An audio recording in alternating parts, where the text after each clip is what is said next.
कर्नाटक के अक़लियती तलबा के लिए खुशखबरी। आज वज़ीर बराए अक़लियती उमूर हाउसिंग वक्फ ज़मीर अहमद ख़ान ने अपने ऑफिशल के साथ वज़ीर आला सिद्दरामैया से खुसूसी मीटिंग की, जिसमें कई अक़लियती स्कीमों के ताल्लुक से इजाफाई रकम और दीगर हाउसिंग बोर्ड के ताल्लुक से कई मंजूरियाँ कराई। कर्नाटक के अक़लियती तलबा जो सरकारी मेडिकल सीट हासिल करते हैं, इन्हें पहले 3 लाख रुपये का लोन KMDC के तहत दिया जाता था। इसे बढ़ाने का वादा ज़मीर अहमद ख़ान ने वज़ीर बनते ही किया था। अब इसे बढ़ाकर 5 लाख रुपए करने के लिए वज़ीर आला सिद्दरामैया ने मंजूरी दे दी है।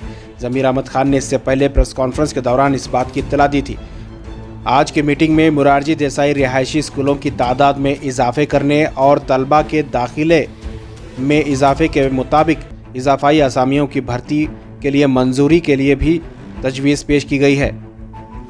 पिछले माह अक़लियती वज़ीर ज़मीर अहमद ख़ान ने KMDC और दीगर अक़लियती स्कीमों का ऐलान किया था, जिसमें काफ़ी बड़ी तादाद में अर्जियाँ मौसूल हुई हैं।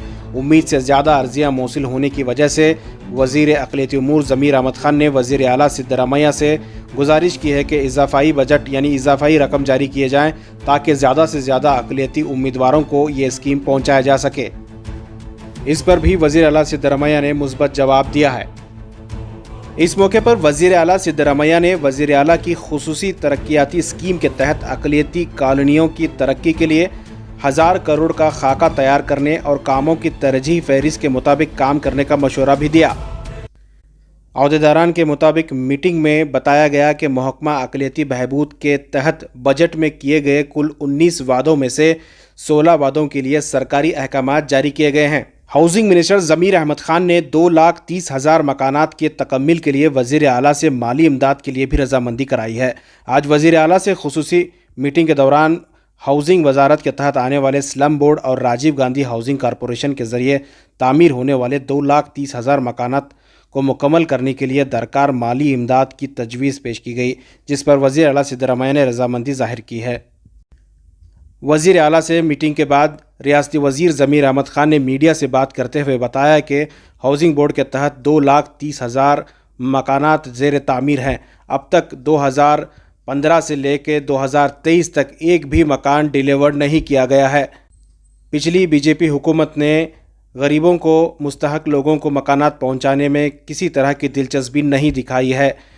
वज़ीर मौसूफ ज़मीर अहमद ख़ान ने कहा कि 2015 से लेकर 2023 तक मंजूर शुदा मकानात ज़ेर तामीर हैं, अब तक मुकम्मल नहीं किया गया है। इन्हीं मकानात को मुकम्मल करने के लिए वज़ीर आला से खुसूसी इमदाद मांगी गई है, जिस पर वज़ीर आला ने रजामंदी ज़ाहिर की है।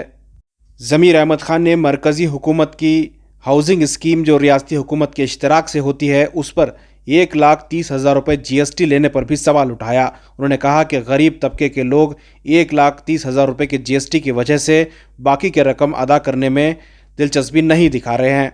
आइए इस ताल्लुक से उन्होंने क्या कहा है जानते हैं। माननीय मुख्यमंत्रिಗಳು ಇವತ್ತು ನಮ್ಮ ವಸತಿ ಇಲಾಖೆ ಮೀಟಿಂಗನ್ನು ಕರೆದಿದ್ರು. ಕಾರಣ ಅಂದರೆ 2015 ಹಿಡ್ಕೊಂಡು 2023ವರೆಗೂ ಸ್ಲಮ್ ಬೋರ್ಡಿಂದ ಒಂದು ಮನೆಯೂ ಕೊಡೋಕ್ಕೆ ಸಾಧ್ಯ ಆಗಲಿಲ್ಲ. ಆಮೇಲೆ ಅದೇ ಥರ ನಮ್ಮ ರಾಜೀವ್ ಗಾಂಧಿಯಲ್ಲಿ AHP ಸ್ಕೀಮ್ ಅಂತ ಇದೆ, ಅದೂ ಒಂದು 53,000 ಮನೆಗಳು ಒಂದು ಮನೆ ಕೊಡೋಕ್ಕೂ ಸಾಧ್ಯ ಆಗಲಿಲ್ಲ 2015 ಹಿಡ್ಕೊಂಡು 2023ವರೆಗೂ. ಕಾರಣ ಅದಂದರೆ ಈಗ ಒಂದು ಮನೆ ಸ್ಲಮ್ ಬೋರ್ಡ್ದು ಒಂದು ಮನೆ ಕಟ್ಟಬೇಕಾದ್ರೆ 7.5 ಲಕ್ಷ ರೂಪಾಯಿ ಕಾಸ್ಟ್ ಆಗ್ತದೆ. 7.5 ಲಕ್ಷದಲ್ಲಿ ಕೇಂದ್ರ ಸರ್ಕಾರ 1.5 ಲಕ್ಷ ಸಬ್ಸಿಡಿ ಕೊಡ್ತಾರೆ.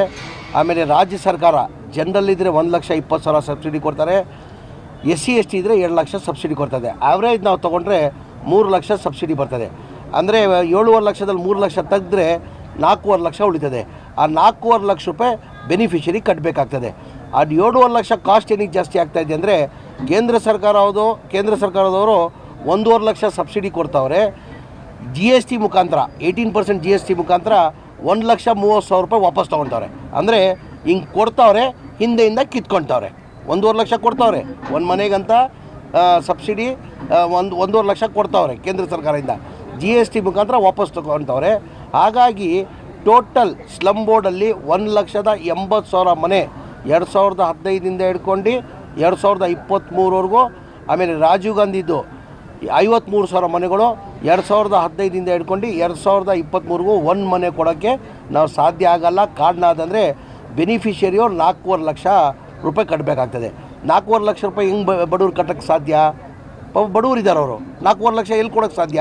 ನಾವು ಕೊಡೋದೇ ಕೇಂದ್ರ ಸರ್ಕಾರದ 1,50,000 ಸಬ್ಸಿಡಿ, ರಾಜ್ಯ ಸರ್ಕಾರ 1,20,000 ಕೊಡ್ತೀವಿ, SC ST ಇದ್ದರೆ 2 ಲಕ್ಷ ಕೊಡ್ತೀವಿ. 4.5 ಲಕ್ಷ ಕೊಡೋಕ್ಕೆ ಕೊಡೋಕ್ಕಾಗ್ತಾಯಿಲ್ಲ. ಕಾರಣಕ್ಕೆ ಎಲ್ಲ 2,38,000 ಮನೆಗಳು ಒಂದು ಮನೆ ಕೊಡೋಕ್ಕೆ ಸಾಧ್ಯ ಆಗಿಲ್ಲ. ಹಾಗಾಗಿ ಮಾನ್ಯ ಮುಖ್ಯಮಂತ್ರಿಗಳಿಗೆ ನಾನು ಗಮನಕ್ಕೆ ತಂದು ಈ ಥರ ಬೆನಿಫಿಷರಿ ಕಾರ್ಡ್ ಕೊಡೋಕ್ಕಾಗಲ್ಲ, 4.5 ಲಕ್ಷ ಎಲ್ಲಿ ಕೊಡೋಕ್ಕೆ ಸಾಧ್ಯ? ಅವರು 4 ವರ್ಷ ಕೊಡೋಕ್ಕೆ ಸಾಧ್ಯ ಆಗಲ್ಲ. ಹಾಗಾಗಿ ಒಂದು ಮನೆಯೂ ನಾವು ಕೊಡೋಕ್ಕೆ ಸಾಧ್ಯ ಆಗಿಲ್ಲ.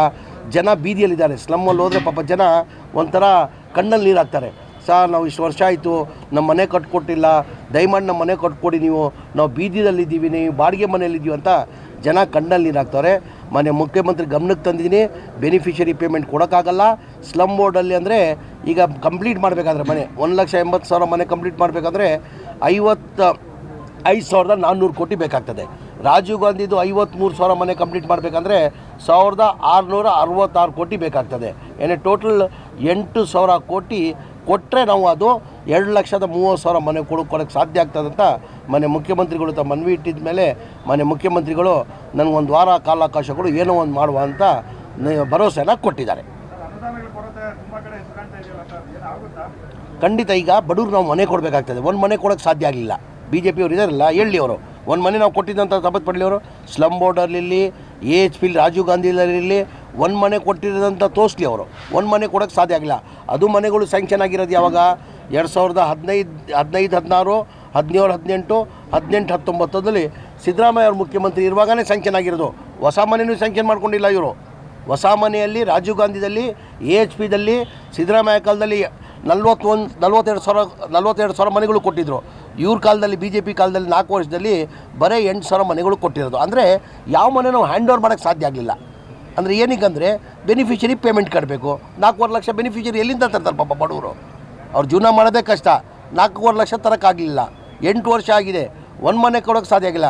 ಆಮೇಲೆ ಕೇಂದ್ರ ಸರ್ಕಾರ ಏನು ನಾವು ಬಡವ್ರ ಪರ ಇದೀವಿ ಅಂತ ಹೇಳ್ತಾರೆ. 1.5 ಲಕ್ಷ ಸಬ್ಸಿಡಿ ಕೊಡ್ತಾವ್ರೆ.